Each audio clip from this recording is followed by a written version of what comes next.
So Saturday is a holiday. Holiday is to relax without without paying attention to what is relaxation and calmness. Does the relaxation and calmness come from Saturday or Sunday? And that is where we lack 360-degree understanding. That was the first lesson in the series, starting from the new year. I gave it. We have a very casual approach. Not we, but our mind has basically a casual approach. So casual approach lacks 360-degree understanding. And because we lack this, because the mind is so much habitual and impulsive, that is why the master says you have to build a strong foundation before we can enter into the state of meditation or awakening without a practice.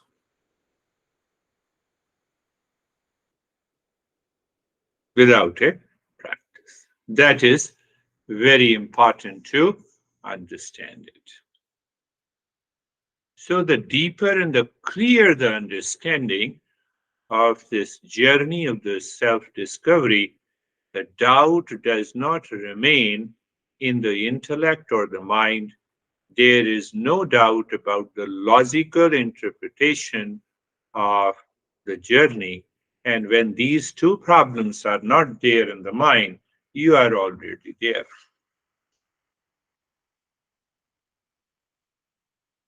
Now, I told you the story. The husband drank too much, returned to the home, and he started addressing to his wife, "Ah, honey, you take me to my home." They are already sitting in their home. "Oh, beautiful girl, can you take me to my home? It is too late." So he is addressing to his wife. So that lack of awareness is what the ignorance is in the Eastern West. And that is why I just picked up the first maybe 3 and 4 sessions, and we came to the basics. That is why the master guides us that we should have a very strong basics before we reach to that state of awakening. Awakening is what? I see you as different. I see the world is different, full of duality and division. With the same eyes, with the same mind, now I see there the world is the false, there as such, there is no duality and division. The world outside does not change. What changes is my perception of the world changes. My perception of the world changes. Can it happen just by listening? No. After listening, I need to contemplate and reflect again and again and again and again.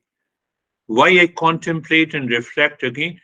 To remove the wrong logical interpretation of me, who am I, what is the world, and what is the consciousness at the same time. So then there is a simultaneous awareness, and that results into what we say the state of awakening. Look at another example. So, how masters have to guide it? 360-degree understanding is a multidimensional understanding. Language is linear. Language goes in a linear movement.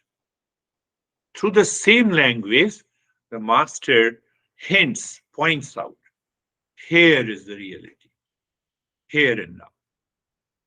I see the waves in the ocean. From the standpoint of the wave, I see one wave is different from the other. From the standpoint of the ocean, I see the many waves in the ocean. From the standpoint of the water, I see different waves. Ocean is nothing but the water. From the standpoint of the consciousness, I see we all are the same. So what comes in between? What comes in between? Our mind, illusion, delusion, duality, conflict.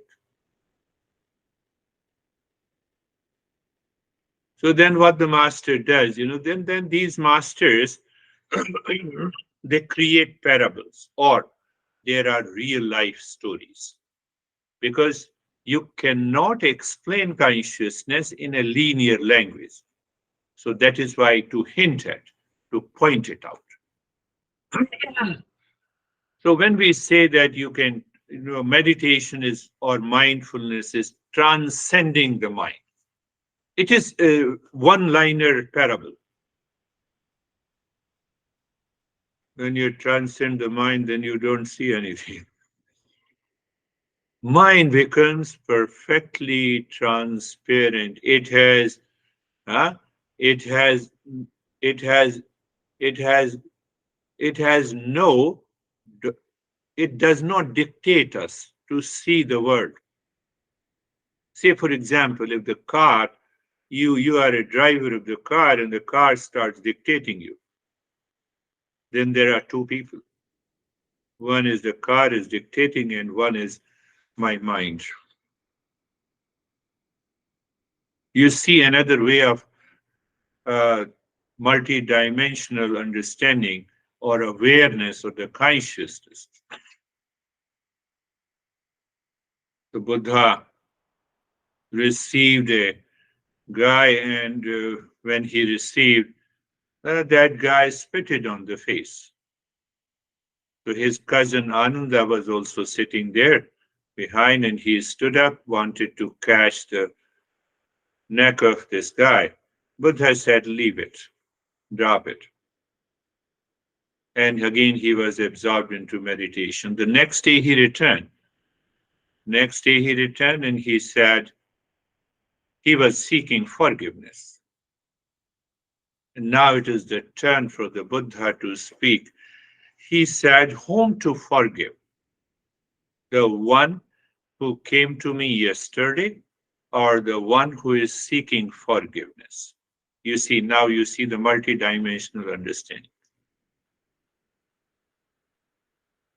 The one who spitted on the face, that person is non-existent now. But you feel, you identify with the person of yesterday, and another person is seeking forgiveness. Two waves in the same ocean.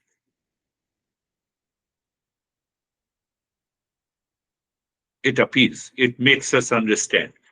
That is how these principles were designed. Why? And they talk of the same principles. Every master talks of the same principle, but their expression is different. Their expression is different. What was Krishna in one age was Buddha in the second age, was Rama in the third age, was another master in the fourth age. So they changed. They are the outside, they appeared at this different waves, but they conveys the same message.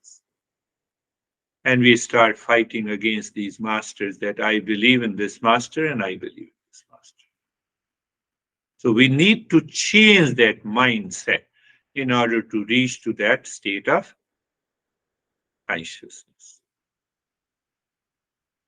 It is not a moral and ethical discipline that that everyone has a potential divinity in it. It is a fact. It is the truth. So, in order to reach to that state of awareness, every master lays down some master says there are 6 steps. Buddha says there is the Eightfold Noble Path. Because of contemporary society, they address to us at a particular time. So we have to become a seeker of that order, where we see I can embrace, I can find oneness in all the teaching.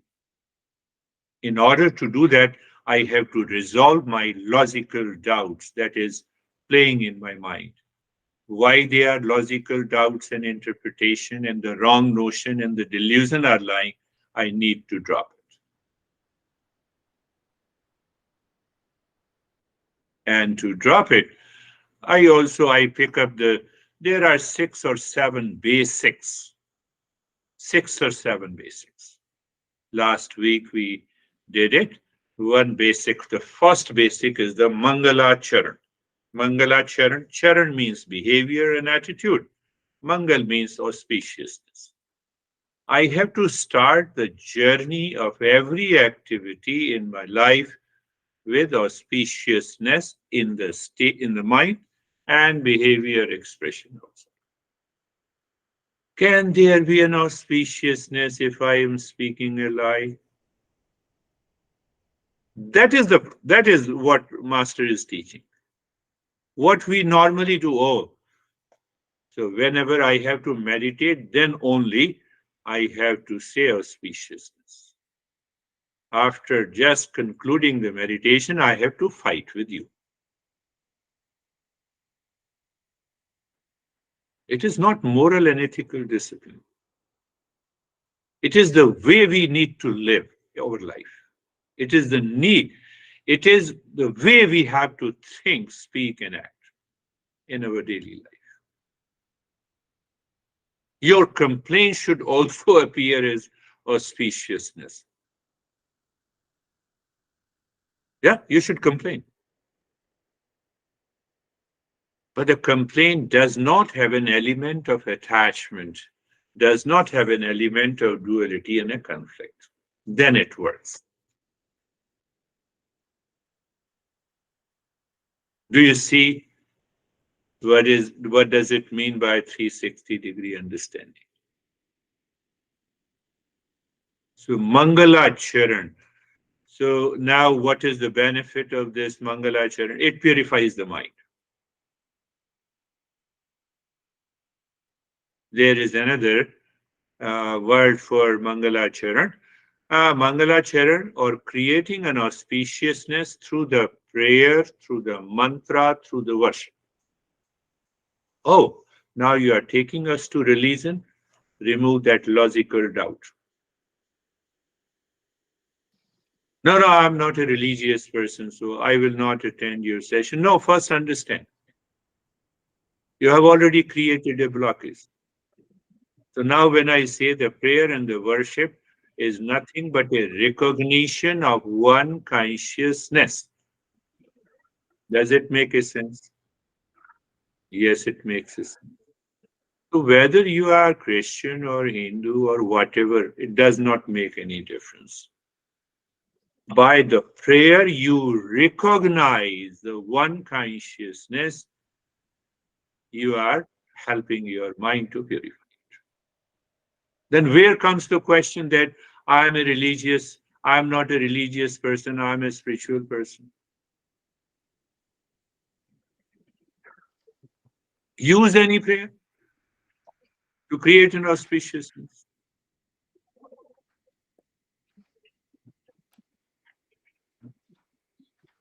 We have to reach to that level of that state of the mind to become a seeker, to be into the state of mindfulness without any practice. So how I started the journey. First, I picked up the principles from the middle, and that I explained you. And now, but if the basics are not clear, then it will not work. Then it will work as long as I'm talking to you. But after that, the mind will go back to the same stuff.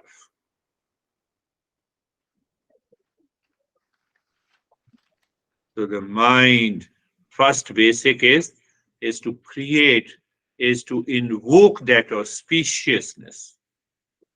Why to create an auspiciousness? Through the same mind.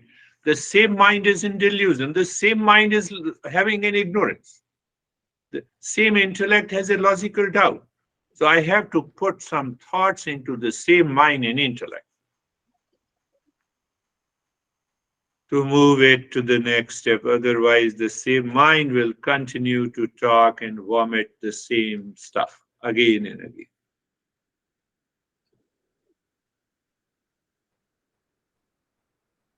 So this is a logical understanding of the Mangalacharan, or including the prayer or the worship, whatever we say, prayer you say, worship or you say, it is the same thing. A recognition. I recognize you are different from me. I recognize you are crazy, I am good. I recognize that I am better than you. So now there is a recognition that there is one consciousness amongst us. What happens to the mind?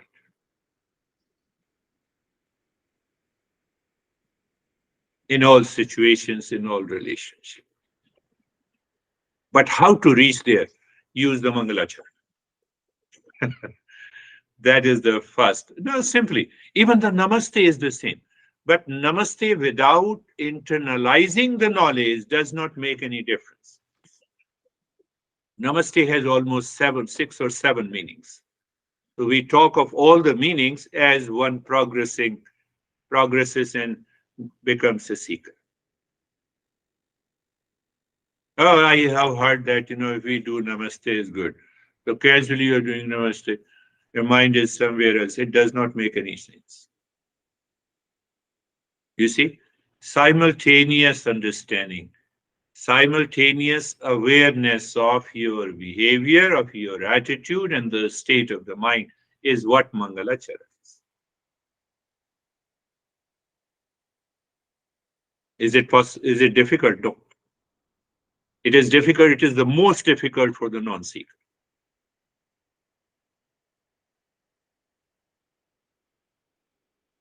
You see, both the cases. It is most difficult for the non-seeker. It is easy for the seeker. Oh yes, let me become aware first before I say Namaste. The first basics. There are different words used, but I'm directly talking about this. The second is the Anubandha Chatushtaya. We say the fourfold connections. If I do not connect the first three, the mind is not going to work in the direction of unfoldment. What are these three questions? What? Why? Again, just think how logical our masters are.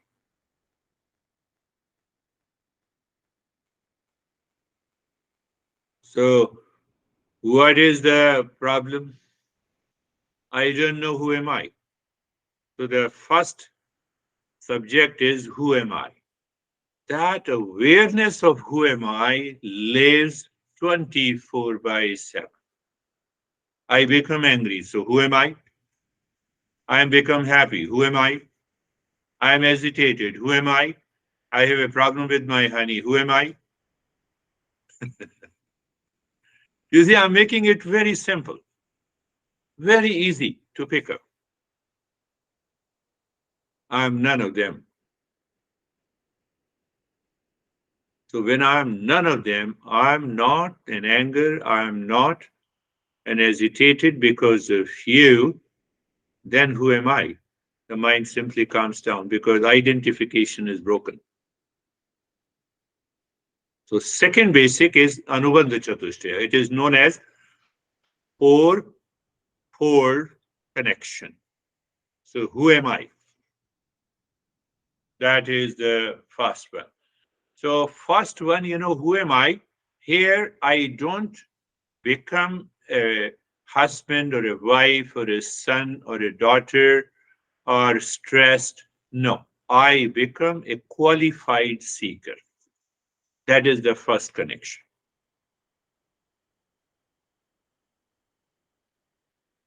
Second is, what is the subject matter? Subject matter is to know who am I.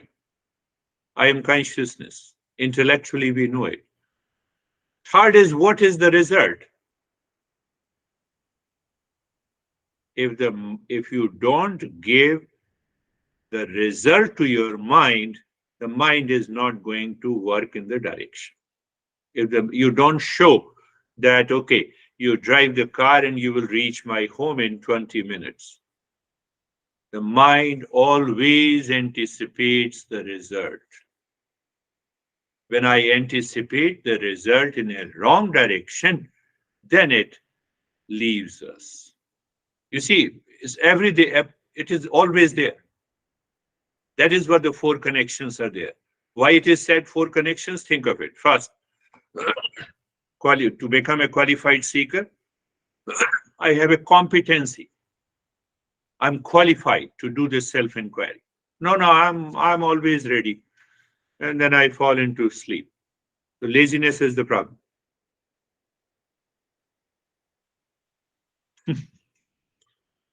We are going very deeper into this. So the seekers, a person's competency is required to do this self-inquiry. Competency is required for everywhere. We need a driving license to drive a car.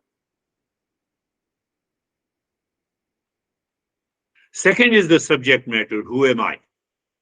And third is, what is the result? You have to feed to the mind with clarity, with a logical interpretation, that how by knowing who am I can bring an end to the suffering. But if there are a lot of doubts about it, then the journey cannot reach to its final stage. So the three factors are there. Now I have to connect all the three factors. I have to juggle around. I have to contemplate and reflect. Am I a qualified seeker? Then you connect it to the subject matter. Oh, the qualified seeker always connects, always maintains its awareness of who am I. And if you maintain awareness of who am I, you cannot get agitated. You cannot blame anyone. Now connect the qualified seeker with the result. Oh, the qualified seeker ends. That is connection. So three factors, we create these connections in our mind. Oh, the subject matter is who am I, and result is bring an end to the suffering. How they are related? There are a lot of issues. There are a lot of doubt in the mind that pops up. And that is why we need to listen to the teacher again and again. Do you see that? So unless we remove these doubts, how same thing, consistent listening and learning, then doing the practice, contemplation and reflection. No, I don't have time, I'm fully busy with in what? I have a lot of stress during these days. So I miss that practice. I miss the contemplation because I'm fully busy, which I could have done during the day. So if you are doing during the day, you are a seeker.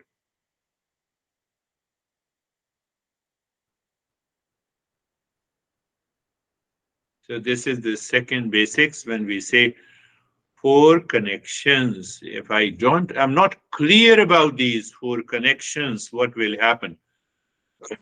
The mind will pick up some goal outside in the world as a dominant goal, and that will make me fully busy. That will create the duality and a conflict in me that will take me too far from the journey of the self-discovery. Or should I leave everything what I've been doing? No.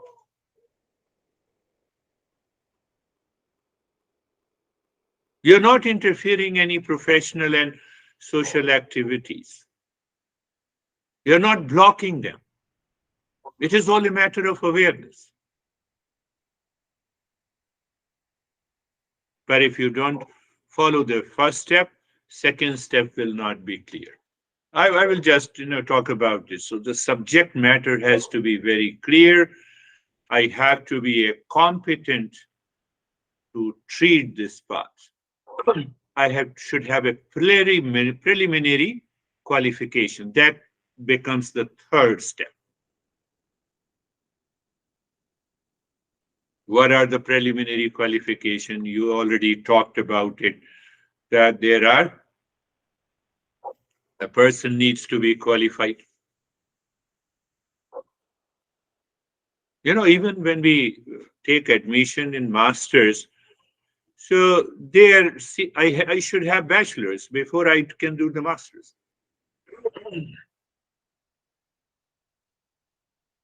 So now when we understood, we have left one point in the second basic, that who is the qualified seeker? Those who have practiced fourfold practices regularly over a period of time and have reached to a state of calmness and relaxation to start the self-inquiry. So did the self-inquiry not start in the very first basic? It has started indirectly.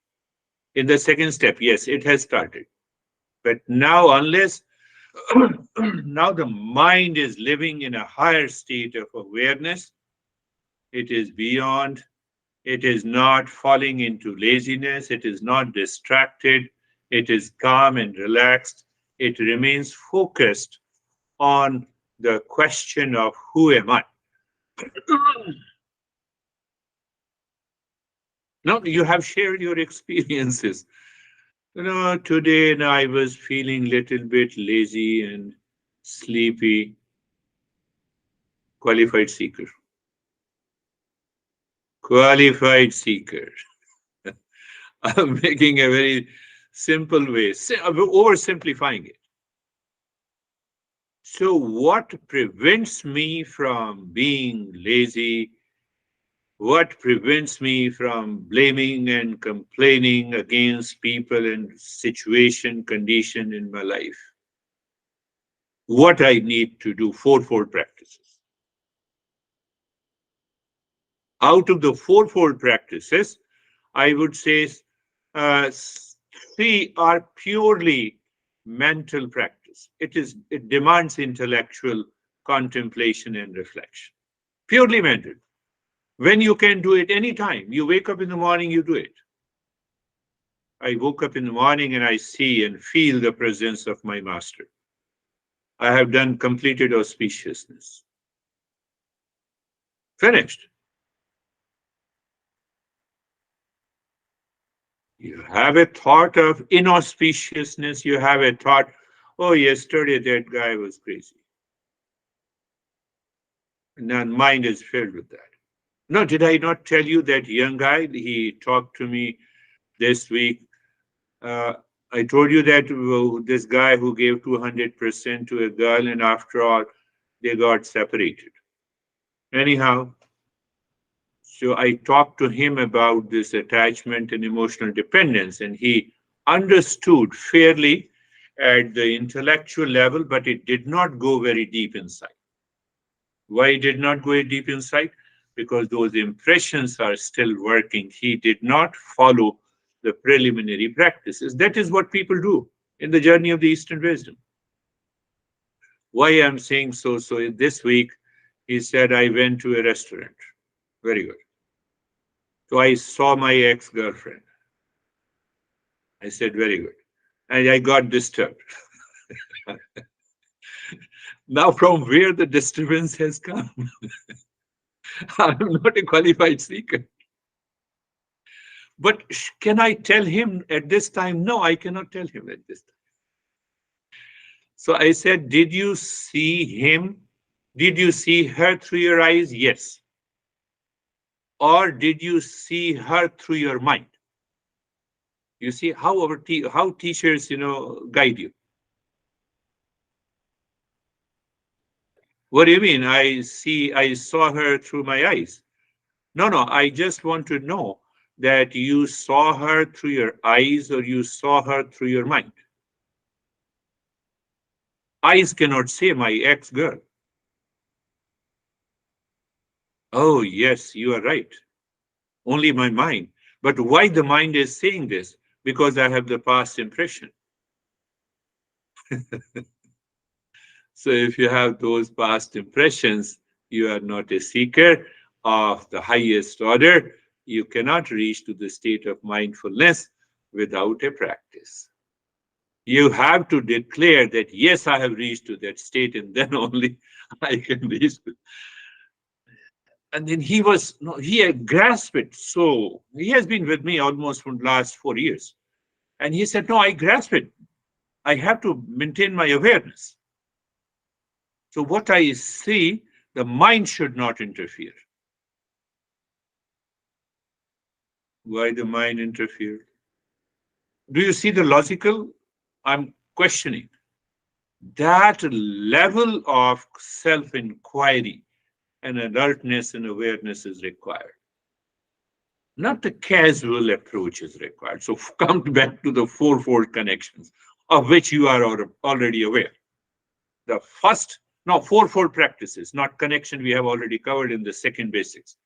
The third basic, the fourfold practices. The first practice is discernment, not being judgmental. So I did not say to this young guy that you are judgmental and you did not practice discernment. I just gave an example. Did you see her through your eyes or did you see her through your mind? I invoke the principle of discernment.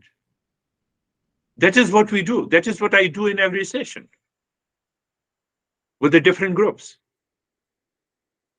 based on the temperament. So the first is the discernment. So as you progress into the discernment, it results into dispassion. You have 10% of discernment, you have 5% of dispassion. Like this. You have 50% of discernment, which means you are contemplating and reflecting over that particular event, that particular perception. You have 25% dispassion, like this. And that 25% dispassion results into the third qualification, third practice.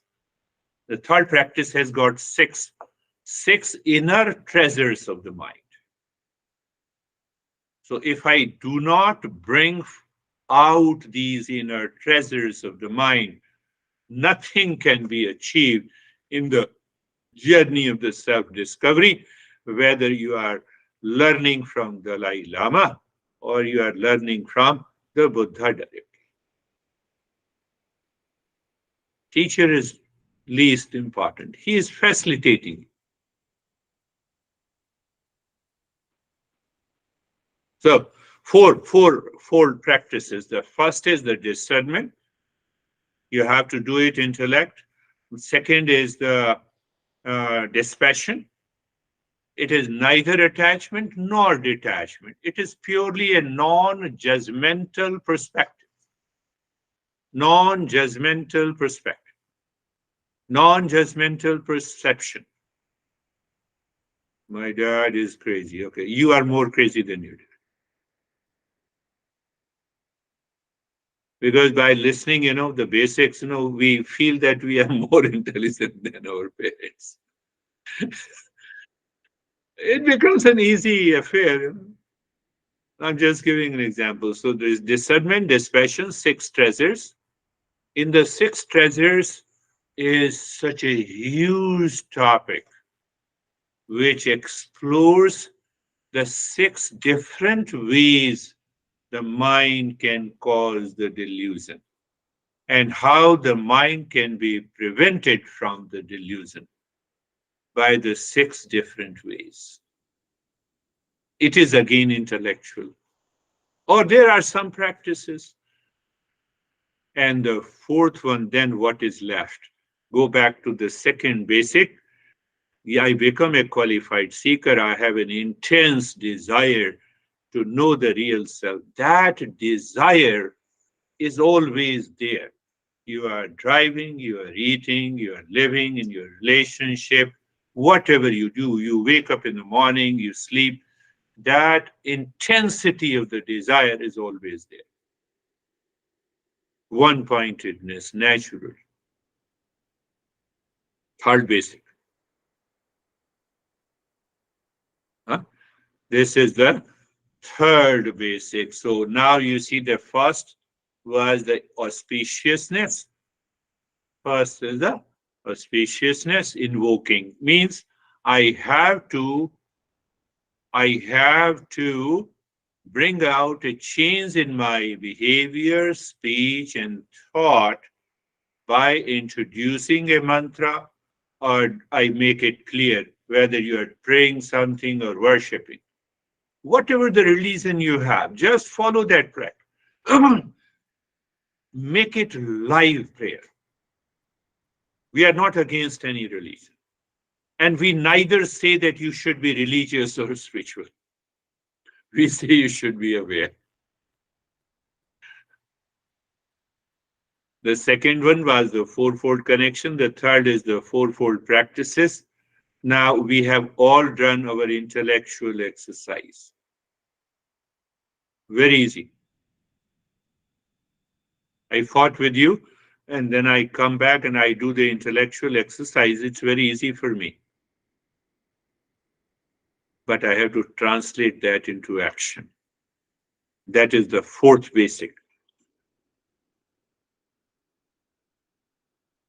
I came back home after insulting you. I contemplated and reflected because I claimed that I am a seeker. I realized my mistake and I say sorry to myself, but I did not say sorry to you.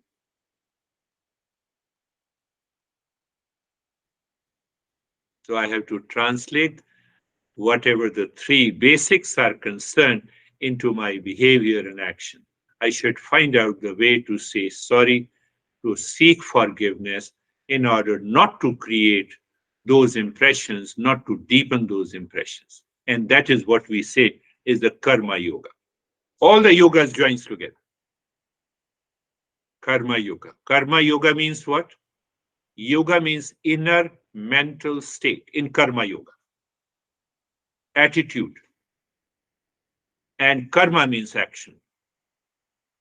So I blamed you yesterday. Now I have contemplated and reflected. My attitude has changed. And with that attitude, I express to you. Did you understand that? So what I've started doing, I have started purifying my mind. And every day, in every moment, I rise to the next level of my seeking. Otherwise, this blame and complain and reaction game will continue to haunt your mind. Huh? Like the young guy. Huh? Did you understand? Did you saw through your eyes or did you saw through your mind?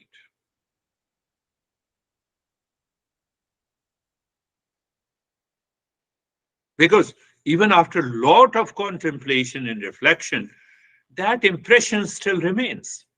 If I do not translate that into my daily life action, I have to translate into daily action.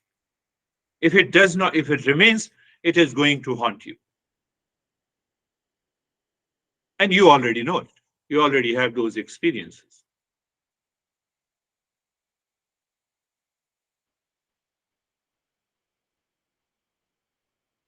So that is the fourth basic. There are six basics I have covered. So I will cover those six other two and all the six in a different way so that you are very clear. So think and contemplate on this. Can I instantly say, can I get rid of that blame and complain and that impurity of the mind?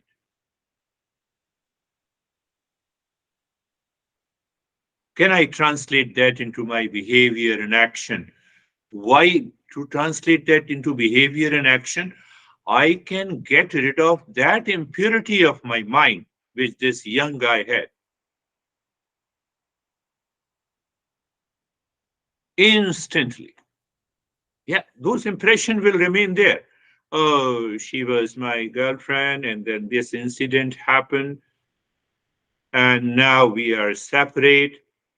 But there is no sense of attachment, no craving is there. To do that, I have to translate that into Karma Yoga. Look at the in depth understanding, such a in depth psychology.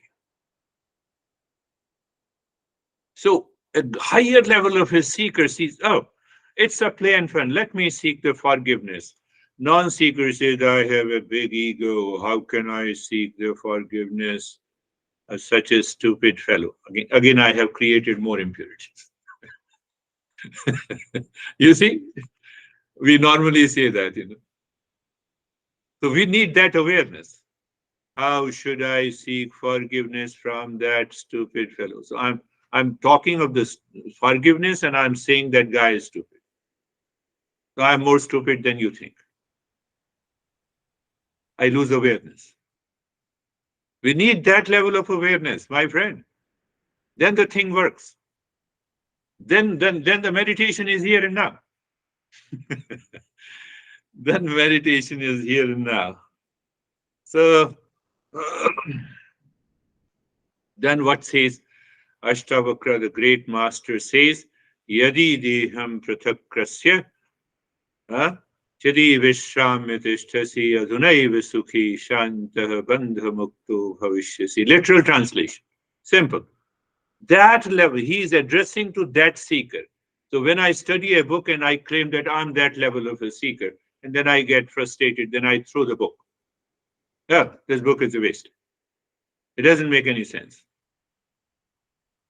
So throwing the book also shows that still you have a lot of logical doubts. You cannot reach to that state. You have not understood it. So what the literal translation is? Yadi deham prathakratya, the higher level of a seeker understand, if you separate your body from the mind,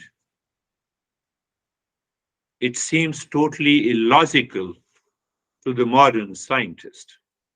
But if you are a seeker, you understand what it means. It means the de-identification with the body. So if you separate your body from the mind, then what happens? You allow the mind to rest within. Rest within means you rise in awareness.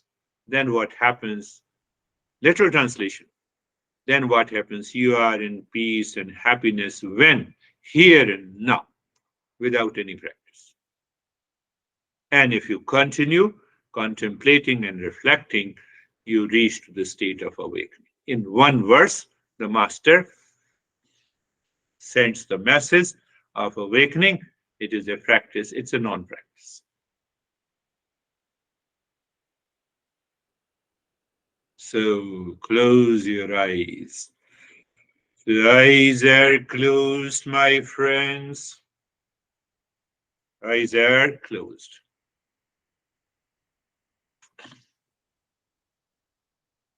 Awareness that the eyes are closed and awareness that the eyes are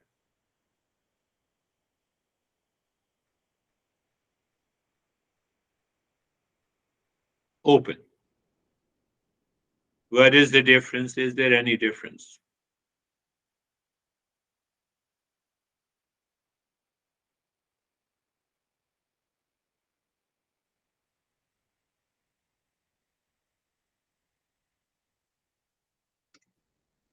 Again, I will go with the same thing first so that you will have a clear understanding. Being comfortable. So last time perhaps we have understood being comfortable. Comfort is always there. I do not say become comfortable. I say being comfortable. So, whom I am addressing?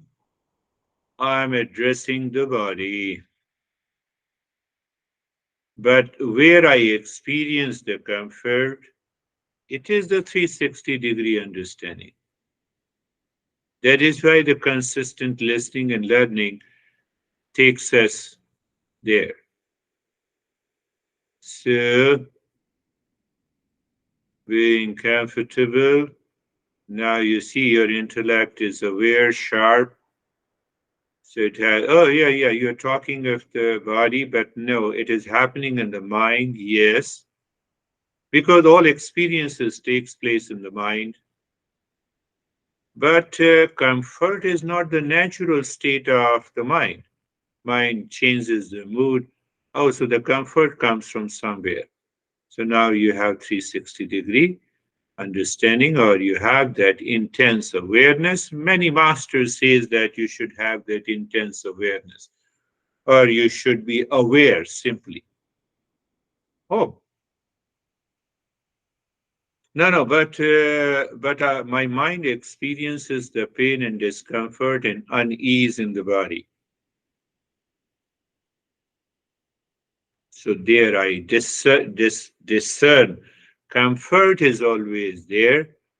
My mind is overlapping with the identification of the body. So I identify with the body.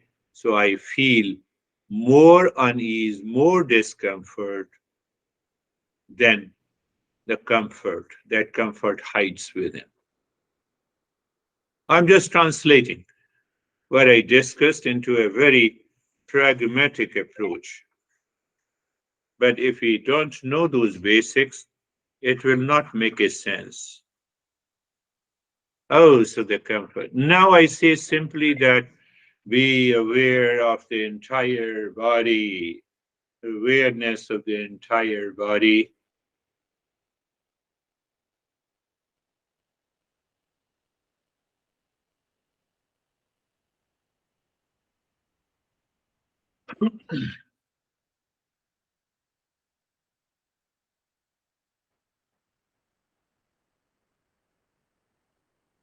So now what this verse, the last verse says, if you separate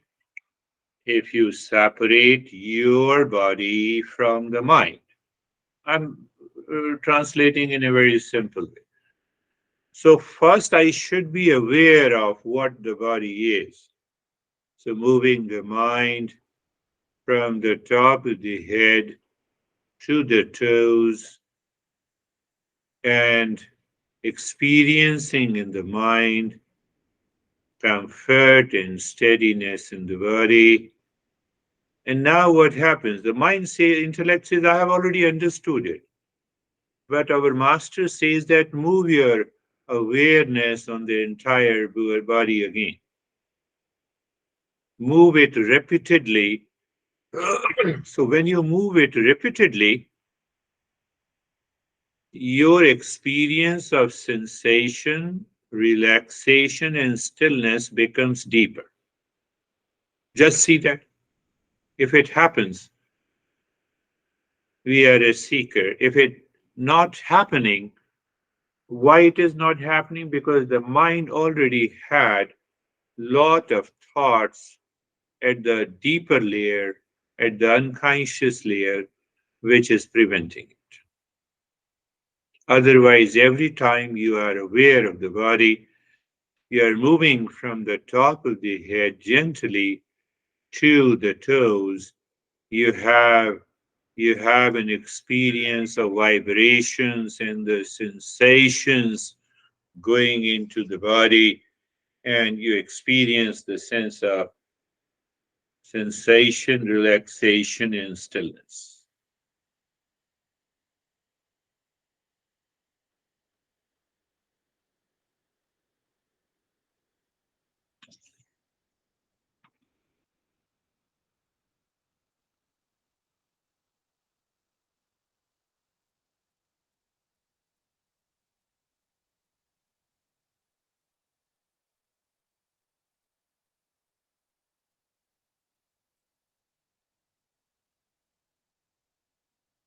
Moving the mind once again.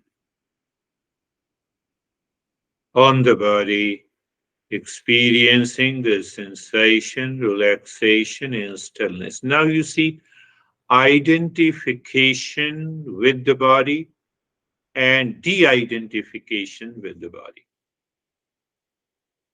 Can I tell you the simplest way to understand this and pay attention to this? If you have any thought pertaining to the body, it is already an identification. If you have no thought pertaining to the body, there is a de identification, one aspect. Even if you have a thought pertaining to the body, but what? There is no clinging. There is no emotional identification. Thought is there. That is the meaning that if you allow the mind to separate itself from the body, so where you separate? In the mind itself. And if the mind has those crazy stuff in the past impression, it is not going to do a de-identify. So when we say purify the mind, we are saying it right.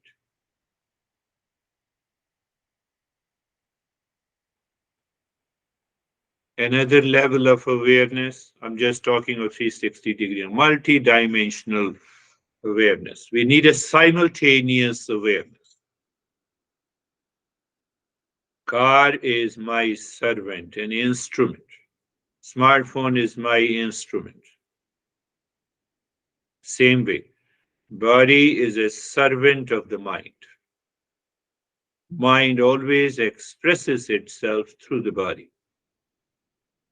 Existence of the body is required for the functioning of the mind. You're simply aware of that. And in that mind, you are aware, mind, you need not to act. You need not to think, speak, and act. What you're doing, you're de-identifying with the body. Here and now. Otherwise, that de-identification takes 20 years.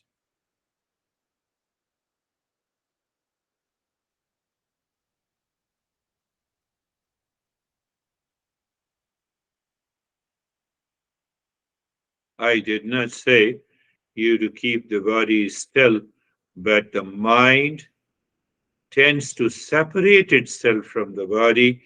That brings the stillness in the body. You have to recognize that. Because sometimes when the body moves, there is a interpretational doubt of the knowledge that your mind has.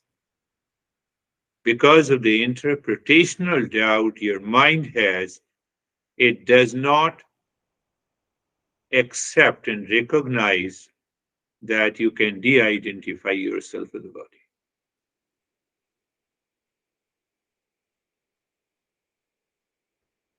So what the verse says, Yadi deham prathak kratyachiti vishramyatisthasi.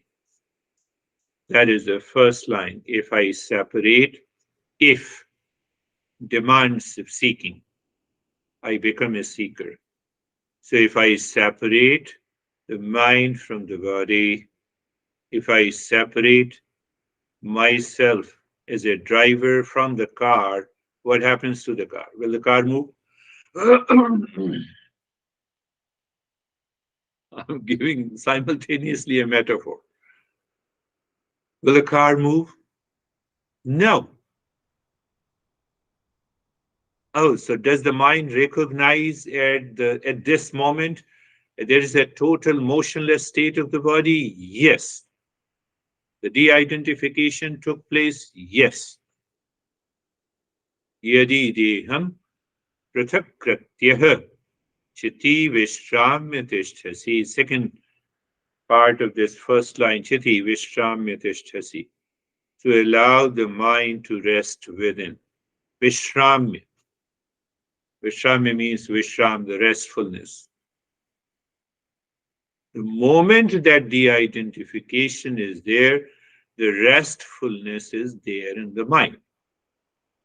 No, but what about the past impression? They will come and go. What will happen to them? They will come and go. So you discover being carefree.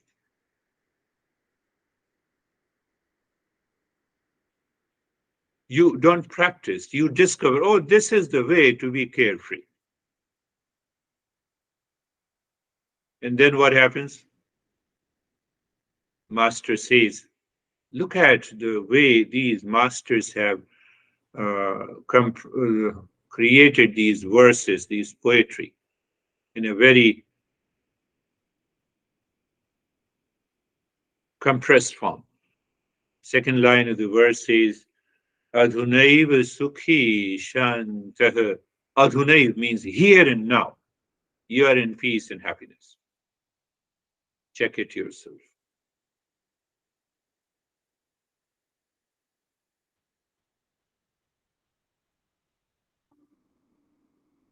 That is the secret of the non practice. But if I claim I have reached to the highest level of a seeker, Master says anyone who claims suffers from the problem of ego. My master used to say, you are a seeker, you are forever a seeker. Master used to say to me, to all of us, that I'm still a seeker. That is why I'm expressing this teaching to you. What a kind of humility. So you prevent the door, you prevent the ego to enter into you.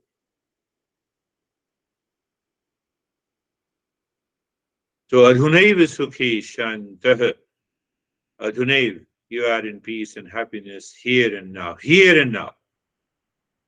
Bandha Mukto Bhavishyasi.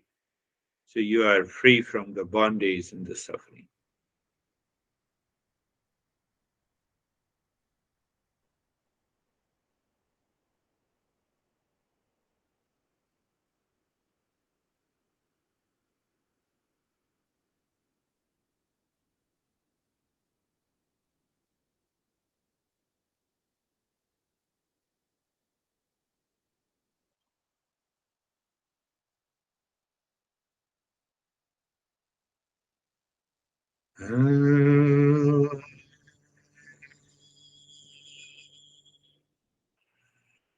Shanti, Shanti, Shanti. What your mind feels, it is the end of a session. And how many of your minds feels this is just the beginning of a session? Why? In the worldly life. So that's how you compare from the highest level of a seeker to the lowest level of a seeker. Om Shanti, Shanti, Shanti. Om Shanti, Shanti, Shanti. Your mind says, wow, this is just the beginning of a Shanti, Shanti, Shanti. That will never come to an end. When you say it is concluded, then you know what is going to happen. And bring your mind on the right hand, your mind on the left hand. Lift your both the palms, place it on your eyes, open the eyes inside the palms. Know your experiences. Bring the hands down. We'll share our experiences. If you have any question, you can ask. How are you, Dennis? You're getting a feel that what in Journey of the Eastern Wisdom looked like. Thank you. The body and the mind were very still during the practice. The thoughts were like in very, very slow motion, and I was observing them and your voice simultaneously aware of everything. Very peaceful. Very peaceful. He said one thing very important. Did his mind know that the thought has to be slow? No. I recognize that it is slow. When I recognize it is fast, it is in the mode of delusion. Take it that way. A beautiful point. He raised it. How are you, David and Jerry?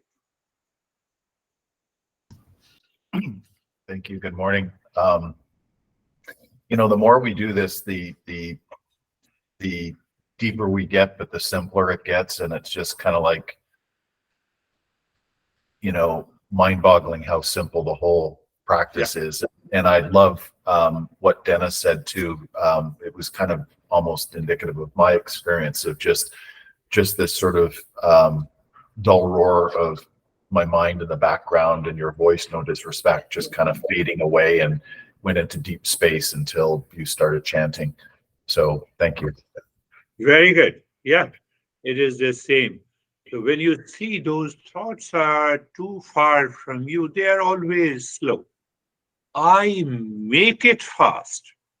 Why? Because of the delusion, because of the identification. See, that needs to be reflected on. So then no thought is ever crazy in you, in your mind. So mind is not crazy. When the mind is not crazy, you are there. You are at the higher level of a seeker. Beautiful. How are you, Jerry? Sir, I'm good, thank you. Yes, similar to Dennis and David in that the intention is so important. It's like you said, you woke this morning and your first thought was of your master, and the intention is set then. And Yeah, so your intention to be slow, to be deliberate, to be aware in every situation all day, so that if there is a complaint, there's not an attachment to the complaint. It's just, it is this, and you yeah, move on. And there's this an awareness that's always there.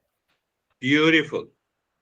You rightly said you picked up the first basics that every day I wake up in the morning and either, sometime I just invoke that sense of blessing from the master or the Krishna who is the greatest teacher or the Shiva just in your mind, or you can do any form of the prayer.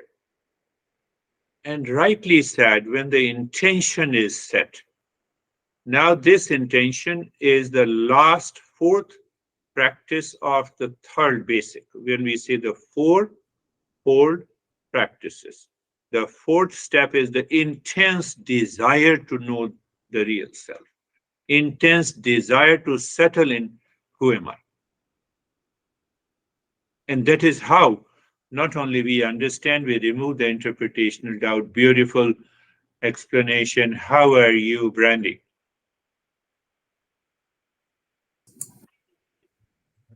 I'm good.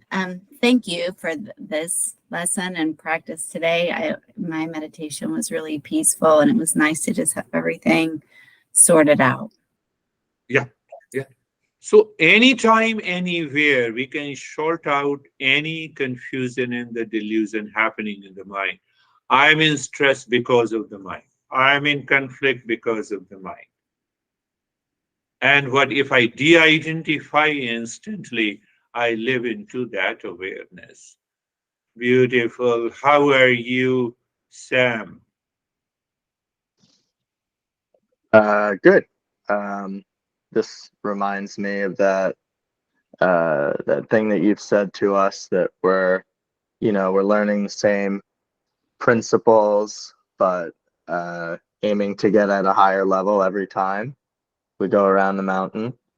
Um, and then the other one, which you said, which is that we can use the principles to just turn off our agitation.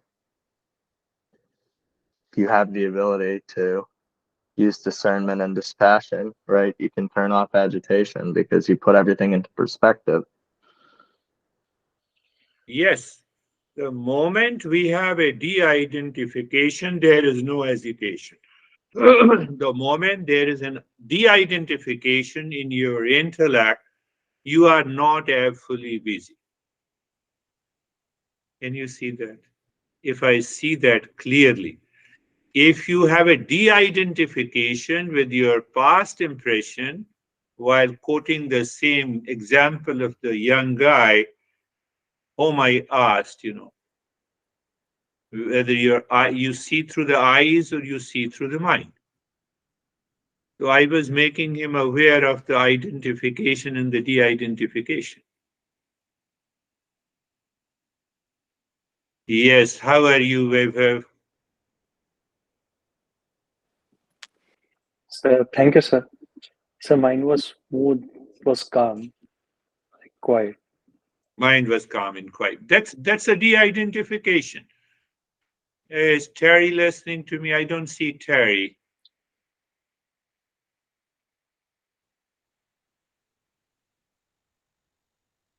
Yes, now I see you.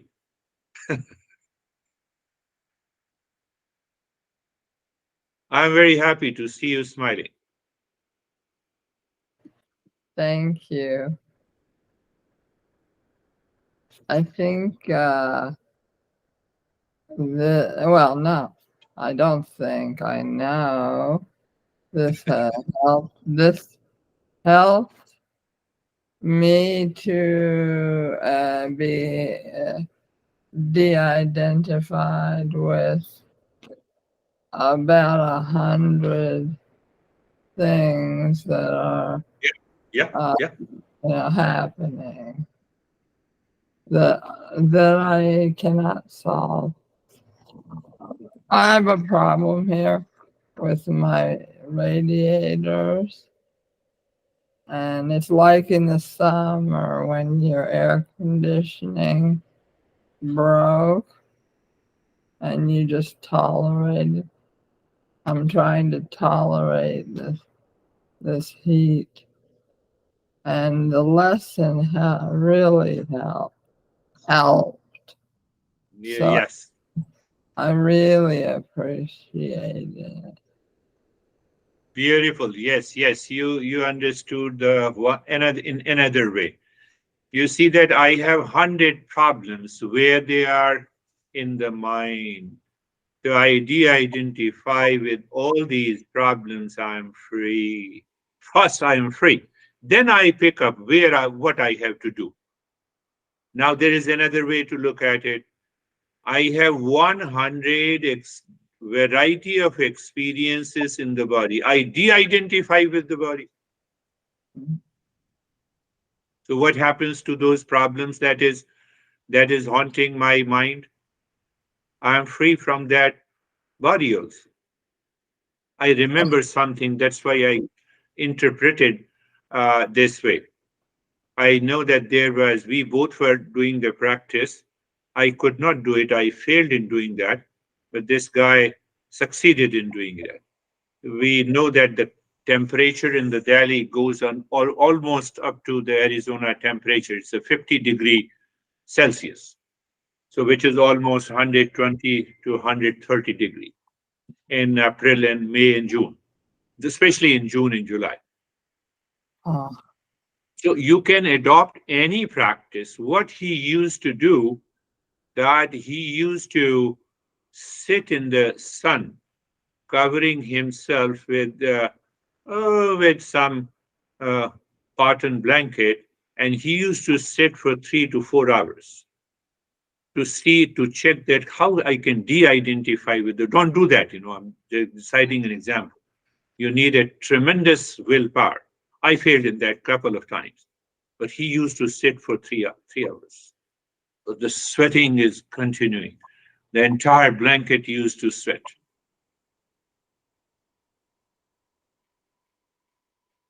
So anytime, anywhere, once you understand these principles clearly, you don't have any doubt about it. And then you can apply anytime, anywhere, in any situation. And you can be there into that state. That is, Sam is thinking, dreaming when I should be in there. You are already into that state. You are. No worries. That is the whole thing. Namaste. Thank you. Namaste. Thank Namaste, Thank you. sir. Thank you. Namaste.